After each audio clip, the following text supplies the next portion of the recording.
வணக்கம். இந்த வீடியோ பார்க்குற ஆன்மீக அன்பர்களுக்கு நான் ஒரு சின்ன தகவல் சொல்கிறேங்க.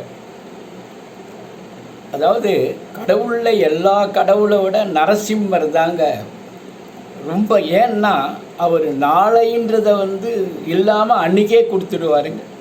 அதனால் நரசிம்மர் சொல்லுவாங்க.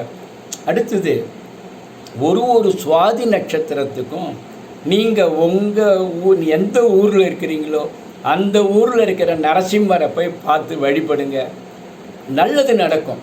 பிகாஸ் அது அவ்வளோ பவர் இருக்குதுங்க. இப்போது உங்களுக்கு நரசிம்மர் கதையெல்லாம் தெரியும். I don't want to repeat it again. Narasimhar என்ன பண்ணாருங்க, இந்த மாதிரி அந்த அந்த இரண்யன் கதையை விட்டுடுங்க. ஒரு முறை ஆதிசங்கரர் என்ன பண்ணார், அவரோட சிஷ்யன் அவர்கிட்ட போயிட்டு, குருவே நான் கடவுளை எப்படி பார்க்கறது, நீங்கள் எனக்கு ஏதாவது சொன்னீங்கன்னா நான் பார்ப்பேன் அப்படின்னாரு. ஆதிசங்கரர் என்ன பண்ணார், தியானத்தை முடிச்சுட்டு, சரி நீ வனத்துக்கு போ, வனத்தில் போயிட்டு பகவானை நல்லா நினச்சி அங்கேயே இரு. ஹவர்ஸ் டுகெதரா, டேஸ் டுகெதரா, மந்த்ஸ் டுகெதரா, அங்கேயே இருந்து நீ தியானம் பண்ணுன்னும் போது சந்தோஷமாக வந்தார். ரெகுலராக பண்ணின்னு இருக்கார். அந்த அந்த காட்டில் ஒரு வேடம் இப்படி போயிட்டு வந்துன்னு இருந்தான். சன்னியாசி என்ன நீ பாட்டுன்னு ரொம்ப நாளாக இருக்க அப்படின்னு, இந்த இடத்துலையே இருக்கிற நீ, நானும் போகும்போதும் வரும்போது பார்க்குறேன்னும் போது, அப்பா நான் கடவுளை பார்க்கணும், அதனால் இங்கே தியானம் பண்ணுறேன்.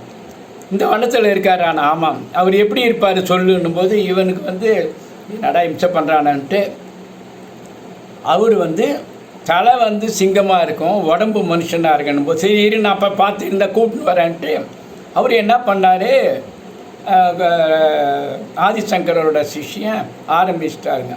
அப்போ இவர் என்ன பண்ணார், இந்த வேடன் என்ன பண்ணார், அங்கே காட்டில் போயின்னே இருக்கும்போது கிடைக்கல, எனக்கு தெரியாமல் இருக்கா, நான் என்ன பண்ணுறேன்னு சொல்லிட்டு இந்த அம்பு எடுத்து குத்திக்க போகும்போது நரசிம்மரம் அப்படியே ரோட் பண்ணி வந்தார். என்ன வேணும் உனக்குன்றாரு. எனக்கு ஒன்றும் வேணாம், அங்கே ஒருத்த தியானம் பண்ணின்னு இருக்கான், அவன் உன்னை பார்க்கணுன்றான் வா அப்படின்னும் போது, நீ ஓடி போடுவேன்னு சொல்லிட்டு கயிறு போட்டு கட்டி கூப்பிட்டுன்னு போகிறான். சாமி, கான்சன்ட்ரேஷன் இருந்தால் கடவுள் நேரில் வருவார். நேராக போனான் பாரு, கயிறு மட்டும் தனியாக இருக்குது. அந்த தியானம் பண்ணுறவங்கிட்ட சொல்கிறாரு, இந்த மாதிரி இருக்கான்னும் போது கடவுளே அவன் புரிஞ்சுக்கிட்டான்.